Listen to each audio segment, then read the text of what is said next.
আসসালামু আলাইকুম গাইজ, সবাইকে ঈদ মোবারক, ঈদ মোবারক, ঈদ মোবারক। আশা করি সবাই অনেক অনেক ভালো আছেন। আর এইবার ঈদের দিনটা সবারই আনন্দের সাথে অনেক ভালোই কেটেছে।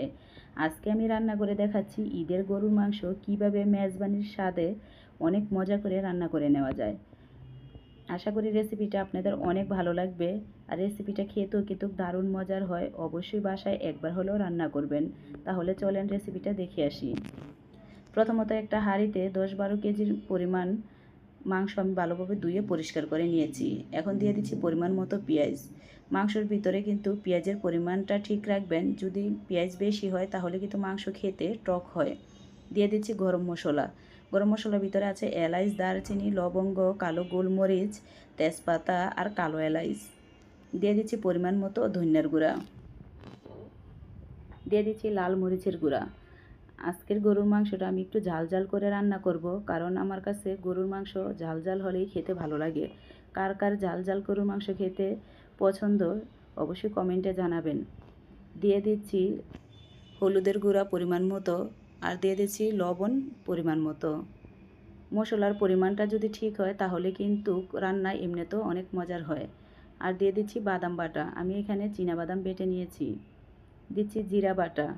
কাঁচা জিরাটা আমি বেটে নিয়েছি। কাঁচা জিরাটা যদি এভাবে বেটে মাংসের ভিতরে দেওয়া হয় তাহলে কিন্তু তার স্বাদ অনেকটাই ভালো আসে। আর দিয়ে দিচ্ছি একটা জয়ফল বাটা। ঈদের মাংস কিন্তু বলক আসলেই সিদ্ধ হয়ে যায়, তারপরেও আমি একটা জয়ফল বেটে দিয়েছি। আর দিয়ে দিচ্ছি পরিমাণ মতো আদা রসুনের পেস্ট। তো সব কয়টা মশলা আমি এখন মাংসের সাথে ভালোভাবে মেখে নিব। আর অবশ্যই কিন্তু ভালোভাবে মাখার চেষ্টা করবেন, কারণ প্রত্যেকটা মাংসের গায়ে যেন মশলাটা ভালোভাবে মাখা হয়। আপনারা চাইলে বড় একটা বলের ভিতরে মেখে তারপরে হাঁড়িতে নিয়ে নিতে পারেন। আমার হাঁড়ির মুখটা অনেকটাই ছড়ানো, সেজন্য আমি হাঁড়িতেই একবারে মেখে নিচ্ছি। দিয়ে দিচ্ছি সরষের তেল। আর সরষের তেল দিয়ে গরুর মাংস রান্না করলে কিন্তু গরুর মাংসের স্বাদ এমনিতেও দ্বিগুণ বেড়ে যায়। যারা রান্না করে খান তারা তো অবশ্যই জানেন, আর যারা রান্না করেননি তারা অবশ্যই একবার হলেও এই সরষের তেল দিয়ে রান্না করে খেয়ে দেখবেন। আমি কিন্তু প্রায় সময় সরষের তেল দিয়ে গরুর মাংস রান্না করি, আমার কাছে খেতে খুবই ভালো লাগে। তো দেখেন আমি কিন্তু মেখে নিয়েছি। এখন আবারও আমি আরেকটু সরষের তেল দিয়ে দিচ্ছি। অনেকে গরুর মাংসের ভিতরে চর্বি থাকার কারণে তেলের পরিমাণটা কম দেন, এটা কিন্তু ভুল। কারণ তেলের পরিমাণটা কম হলে আমার কাছে মনে হয় মাংসটা খেতে ততটা ভালো লাগে না, যতই চর্বি থাকুক। চর্বির স্বাদ চর্বিতে, আর তেলের স্বাদ কিন্তু তেলের ভিতরে। এখন আমি তেল দিয়ে আবারও ভালোভাবে মেখে নিয়েছি। এখন চেক করে দেখলাম লবণটা কম হয়েছে, তাই আবারও আমি লবণ দিয়ে দিচ্ছি। এভাবে মাখার ভিতরেই চেক করে দেখবেন যে মশলাটা কম মনে হয় সে মশলাটা দিয়ে নেবেন। তো দিয়ে দিচ্ছি সাথে আর একটু মরিচের গুঁড়া।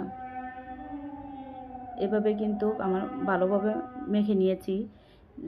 মেখেই আমি চুলায় বসিয়ে দিয়েছি। এই তো দেখেন বলকও চলে আসছে। এখন আমি নিচ থেকে একটু নেড়ে দিচ্ছি। বলক আসলেই কিন্তু মাংস প্রায় 60%ই সিদ্ধ হয়ে যায়। এখন এইভাবে আমি ঢাকনা দিয়ে ঢেকে মাংসটা সিদ্ধ হওয়া পর্যন্ত রান্না করে নিব।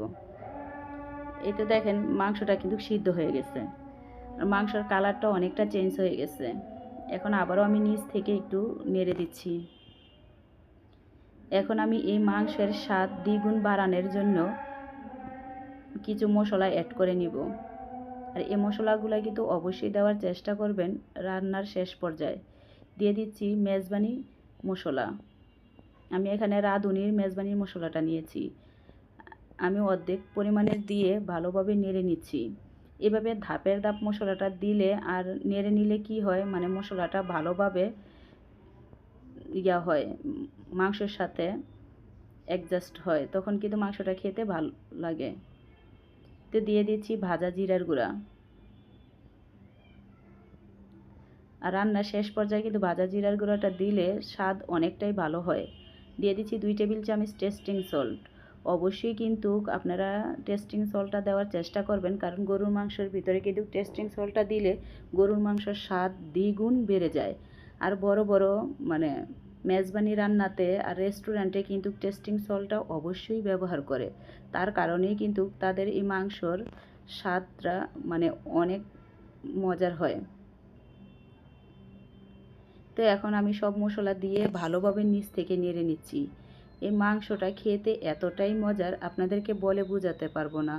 অবশ্যই বাসায় একবার হলো রান্না করে খাবেন, দেখবেন মানে অবাক হয়ে যাবেন, এতটাই মজার হয়। আমি যে উপকরণগুলো দিয়েছি অবশ্যই আপনারা চেষ্টা করবেন সেই উপকরণগুলো দিয়ে রান্না করার জন্য। দেখেন তরকারি কালারটাও কিন্তু অনেকটাই ভালো হয়েছে। মানে ক্যামেরাতে তো এরকম ভালো বোঝাচ্ছে না, কিন্তু সামনাসামনি কিন্তু তরকারি কালারটা খুবই লোভনীয় আর অনেকটাই মানে সুন্দর হয়েছে। তরকারি কালার দেখেই বোঝা যাচ্ছে যে তরকারিটা খেতে কতটা মজার হবে।